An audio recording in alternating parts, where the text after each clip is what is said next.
کی اور بے شمار مثالیں میں پیش کر چکا ہوں کہ اس پر انکار نہیں کیا جائے گا۔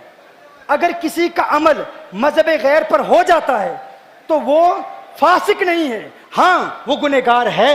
وہ گنہگار کیوں ہے؟ وہ اس لیے گنہگار نہیں ہے کہ اس کا عمل مذہب غیر پر ہو گیا، وہ اس لیے گنہگار ہے کہ اس نے اپنے مذہب کا علم حاصل نہیں کیا۔ مثال کے طور پر احناف کے نزدیک گوہ کھانے کا حکم، لزرڈ کھانے کا حکم، احناف اور شوافے کا اختلاف ہے۔ اسی طرح مور کے کھانے کا علم حکم شافیوں اور حنفیوں کا اختلاف ہے۔ یہ مسائل اختلافی ہیں۔ حضرت یہ بات ختم کر رہا ہوں میں، ہم چاہتے ہیں آپ ہمیں دعائیں دیں تاکہ یہ بزرگ چونکہ یہ موجود ہیں، بزرگ ہمیں دعاؤں سے نوازیں گے۔ میں صرف یہ آخری بات یہ پیغام پہنچانا چاہتا ہوں کہ بدگمانی نہ کی جائے، یہ نہ کہا جائے۔ ہم کہتے ہیں تفسیق، فاسق کہنا اور انکار کرنا، اس میں اور فتویٰ دینے میں بہت بڑا فرق ہے۔ اس میں فقیر ابھی کہتا ہے واضح طور پر میرا وہی موقف ہے جو ابن عابدین کا ہے، جو انہوں نے رد المحتار میں بیان کیا۔ میرا وہی موقف ہے جو امام شرم بلالی کا ہے۔ میرا وہی موقف ہے جو عبد الغنی نابلسی کا ہے۔ میرا وہی موقف ہے جو امام احمد رضا خان فاضل بریلی کا ہے۔ کتاب کو پڑھو، کتاب کو پڑھو۔ میں کہتا ہوں کتاب کو پڑھو، اگر رد کرنا چاہتے ہو تو تحریری رد کرو، محدث کبیر جیسی شخصیت کو بدنام نہ کرو۔ اور یہ جو بدنام کرنے والے ہیں ہم ان سے کوئی بات نہیں کریں گے۔ اب بات ہوگی تو سرکار محدث کبیر کی تحریری رد جب آئے گا، ایک بات کو انہوں نے مان لیا، دوسری بات انہوں نے کہی کہ چھوٹی داڑھی رکھنا شافیوں کے نزدیک جائز ہے۔ سرکار تاج الشریعت ساری زندگی فرماتے رہے کہ یہ اجماعی حرام ہے، لیکن محدث کبیر نے اس بات کو قبول کیا کہ شافی اگر چھوٹی داڑھی رکھے تو اس کی تفسیق نہیں کی جائے گی۔ تو کیا آپ کوئی کہے گا کہ محدث کبیر سرکار تاج الشریعت کے مخالف ہو گئے؟ نہ، ہم یہ کہتے ہیں، پھر میں کہوں گا وہ مخالف نہیں ہیں۔ بزرگوں میں فقہی مسائل میں اختلاف ہو سکتا ہے، جس طرح محدث کبیر تصویر بنا کر حج پر جاتے ہیں، لیکن حضور مفتی اعظم ہند حج اور عمرے کے لیے بھی تصویر بنانے کو حرام سمجھتے ہیں۔ تو کیا محدث کبیر حضور مفتی اعظم ہند کے دشمن ہو گئے؟ نہ وہ فاسق نہ یہ فاسق۔ اور کہا شریعت سے امان اٹھ جائے گی۔ شریعت سے امان اس صورت میں اٹھے گی جب آپ ہر ایک کو فاسق کہیں گے تو پھر پیچھے بچے گا کون؟ سارے اشرفی فاسق، دعوت اسلامی والے فاسق، سنی دعوت اسلامی والے فاسق، چشتی فاسق، اور پھر سارے بریلوی رضوی بھی فاسق۔ ہر بندہ دوسرے کے قول کے مطابق پہلا فاسق۔ شریعت سے امان اس صورت میں اٹھتی ہے۔ ہم نے ایک حل پیش کیا ہے، کوئی فاسق نہیں ہے۔ مسئلہ اختلافی ہے تو اعتبار مرتکب کے اعتقاد کا ہوگا۔ اشرفی کہے گا اگر تم کہتے ہو قوالی ناجائز ہے تو تمہارے لیے ناجائز ہے، اگر ہم کہتے ہیں تمباکو نوشی ناجائز ہے ہمارے لیے ناجائز ہے، تمہارے لیے جائز ہے۔ تم جائز سمجھ کر اگر سگریٹ بھی پیتے ہو تم فاسق نہیں ہو، ہم پیتے ہیں تو ہم فاسق ہو جائیں گے۔ یہ اختلافی مسائل ہیں۔ اختلافی مسائل میں اعتبار مرتکب کے اعتقاد کا ہوتا ہے۔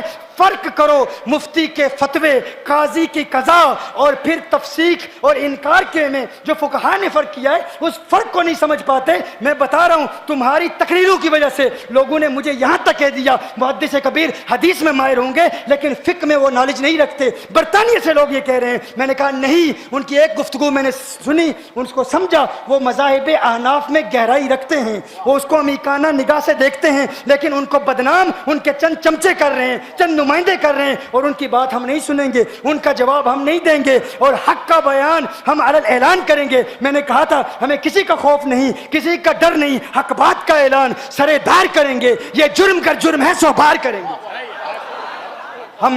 ہم نے حل پیش کیا ہے تاکہ ہندوستان ہو، پاکستان ہو، امریکہ ہو، پوری دنیا میں ہو، اعلیٰ حضرت فاضل بریلی رحمہ اللہ سے محبت کا حق شافیوں کو بھی ہے، مالکیوں کو بھی ہے، حنبلیوں کو بھی ہے۔ تاج الشریعہ کے محبین عرب دنیا میں بھی پائے جاتے ہیں۔ محدود نہ کرو، نہ کہو کہ فلاں کو حق ہے فلاں کو حق نہیں ہے۔ ایک شافی مجھے ملا، اس نے کہا یہ لوگ تمہیں تو بدنام کریں گے۔ جو ہندوستان میں آیا کہا تم نے مزہ چکھ لینا ہے، کچھ ہی وقت باقی ہے، یہ تمہیں بھی سنیت سے خارج کریں گے۔ میں نے کہا نہیں، یہ تمہاری سوچ ہے، میرے تاج الشریعہ کی سوچ یہ نہیں ہے۔ تاج الشریعہ بہت وسعت قلبی رکھتے ہیں، بہت وسیع قلب رکھتے ہیں۔ کچھ لوگوں نے ان کو بدنام کرنے کی کوشش کی، وہ تو پردہ فرما چکے۔ فقیر آیا صرف اس پیغام کو لے کر کہ تمام اتحاد کرو، ایک پلیٹ فارم پر جمع ہو جاؤ، فقہی مسائل پر اختلاف نہ کرو۔ یہ مختلف فی مسائل ہیں، یہ اختلاف ہمیشہ رہے گا۔ اگر ان بنیادوں پر اختلاف کرتے رہے تو پھر شریعت سے امان اٹھ جائے گی، ہر شخص دوسرے کو فاسق کہے گا۔ اب ہم کسی کو فاسق نہیں کہنے دیں گے، ہم کہیں گے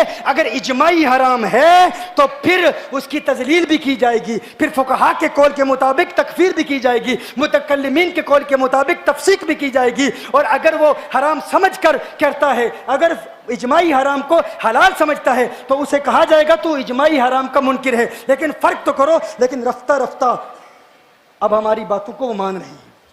دو باتیں تو مان لی نا۔ اب اس بیان میں بھی کہا کہ ہاں میں مانتا ہوں کہ مالکیہ کے نزدیک یہ اجماعی حرام، مالکیہ کے نزدیک یہ حرام نہیں ہے، حنفیہ کے نزدیک حرام ہے، تو ہم بھی مانتے ہیں۔ ہم نے کتاب میں لکھا حنفیوں کے نزدیک منقوش تصویر حرام، شافعیوں کے نزدیک منقوش تصویر حرام، حنبلیوں کے نزدیک منقوش تصویر حرام، مالکیوں کے نزدیک جائز۔ اب کوئی سوشل میڈیا پر کوئی تصویر لگائے تو اسے یہ نہ کہنا کہ جو حلال سمجھ کر لگاتا ہے وہ کافر ہے، کیونکہ محدث کبیر نے کہہ دیا اجماعی حرام نہیں ہے، احناف کے نزدیک حرام ہے۔ اجماعی حرام کا منکر کافر ہوتا ہے، اختلافی حرام کا منکر کافر نہیں ہوتا۔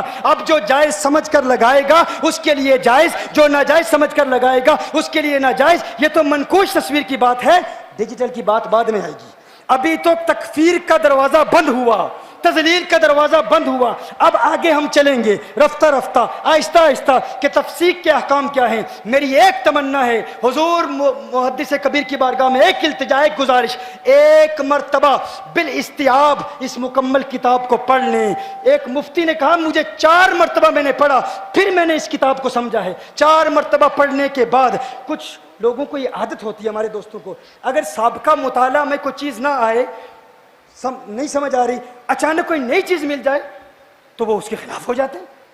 بھائی اگر نئی معلومات آپ کو مل رہی ہیں، یہ نئی نہیں ہے، پرانی ہیں، ہمارے بزرگوں کی لکھی ہوئی ہیں، لیکن اگر تمہارے مطالعے میں نہیں آئی تو علم میں نکھار کب پیدا ہوتا ہے؟ اگر نئی چیز سنی تو علماء کے پاس جاؤ۔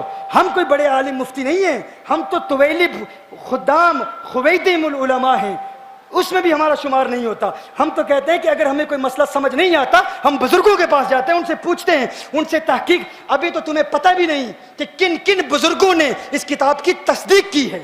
جب تقریر سامنے آئے گی نا تو پھر مجھے تم نے غیر مقلد کہا، بزرگوں نے بھی کہہ دیا، شیخ نے بھی کہہ دیا۔ اب میری ایک گزارش ہے، مجھے غیر مقلد ثابت کیجیے، ثابت کیجئے میں غیر مقلد ہوں۔ پوری کتاب میں ہم نے غیر مقلدیت کا رد کیا ہے، بار بار رد کیا ہے۔ ہم نے مذاہب اربع کے حوالے سے احکام بیان کیے ہیں۔ ہم نے کہا جو تقلید کا منکر ہے وہ اجماع کا منکر ہے، ہمیں غیر مقلد کہہ دیا سنی سنائی بات پر، یہ کیسے ہو سکتا ہے؟ اب ہم آپ سے گزارش کرتے ہیں کہ آپ یا تو ہمیں غیر مقلد ثابت کریں، بتائیں کہیں ہم وہابی ہیں، کہیں ہم مبلغ ہیں وہابیت کے، اور ثابت کریں، یا کم از کم اعلان کہیں کہ ہم سے خطا ہوگی، ہم سے غلطی ہوگی، ہم سے غلطی ہوگی۔ کیونکہ کسی کو ایسا کہنا یہ بہت بڑی جرت ہے، بغیر دلیل کے کہنا، اور حضرت کا مقام تو بہت بڑا ہے۔ ہم بدگمانی نہیں کرتے، ہم کہتے ہیں حضرت کو کسی نے غلط انفارمیشن دی، غلط معلومات دی، اور کسی اور کرتے۔ یقیناً کسی چھوٹے کی یہ شرارت ہے، کسی چھوٹے نے یہ شرارت کی ہے، اور اس کی شرارت بغیر کسی شہادت کے ہے۔ ہاں کوئی شاہد ہے ہی نہیں۔ اللہ ہمیں اس میں بمسمى شاہد بنائے۔ اللہ